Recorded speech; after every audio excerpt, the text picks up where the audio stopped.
Isang kababayan nating OFW na paalis na papunta sa Hong Kong, inaasikaso ang pagbabayad sa PhilHealth para ma-avail daw niya ang magandang benepisyo nito just in case man kailanganin niya ng serbisyong medikal. Pero ang tanong ng maraming OFW ay required ba ito sa lahat ng mga overseas Filipino workers? Isa ka ba sa mga hindi nakahulog ng kontribusyon sa PhilHealth mula 2013 hanggang 2024? Hindi na raw kayo pagbabayaran ng interest dyan. Utos po yan ni Pangulong Marcos. Nasa frontline ng balitang yan, si Daniel Pawit.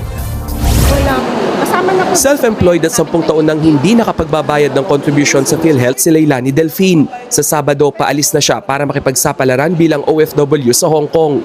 Kaya naman ngayong araw, hinahabol niya na ang pagsasaayos ng kanyang PhilHealth contribution kasabay ng ilang work documents na kakailanganin niya paalis. Kanina, natutunan namin sa seminar namin sa PIDOS, maganda talaga yung PhilHealth na ituloy kasi maganda yung benefits, lalo na sa ating ngayon is hindi natin alam kung yung pag nagkaroon tayo ng sakit.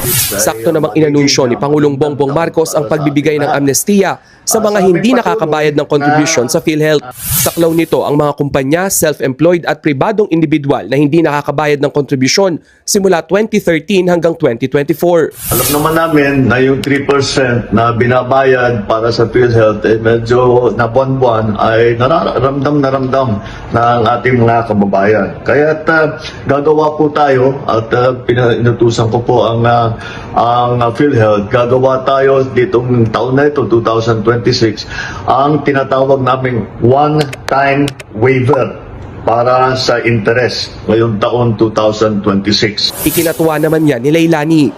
Pwede naman po magbayad doon. Yes po, pwede naman po magbayad sa Hong Kong ng PhilHealth. Siyempre, magtatabi ako sa sahod ko para sa PhilHealth. Umaasa ang Malacanang na sa mandatong ito, 300,000 PhilHealth members ang makikinabang. Nag-iiba ang kontribusyon sa PhilHealth depende sa monthly income o sahod ng isang individual. Sa mga sumasahod ng 10,000 pesos pababa kada buwan, 500 pesos ang kontribusyon. Para naman sa lampas 10,000 pesos hanggang 99,000 pesos ang buwan ng sweldo, 500 hanggang 5,000 pesos ang kanilang hulog. Habang ang mga sumasahod ng 100,000 pesos, 5,000 pesos ang kontribusyon. Pero kakayanin nga ba ng PhilHealth ang pagbibigay ng amnestiya? The waiver would run for like a year for 2026, and with paid missed contributions, then we will have more money to support all our programs.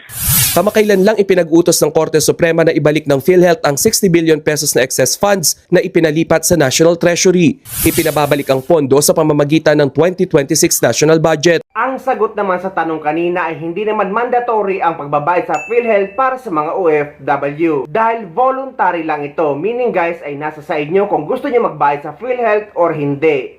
Pero ako naman ang ginawa ko ay kumuha na lang ako ng sarili kong insurance dahil nga noon nung nagbabayad ako sa PhilHealth ko ay nagulat ako dahil sinisingil ako ng 30,000 pesos. Kaya nagulat ako sa sinisingil sa akin kaya hindi na ako nakapagbayad sa PhilHealth. At buti nga binawi na yung desisyon or patakaran na bago makakuha ng OEC noon ay magbabayad sa PhilHealth.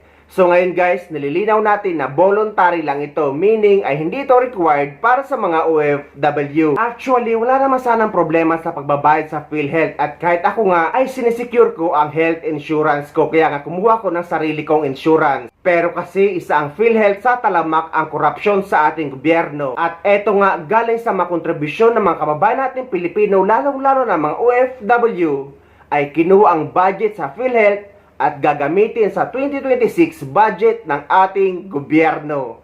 Kaya sino ang magtitiwala sa PhilHealth ngayon?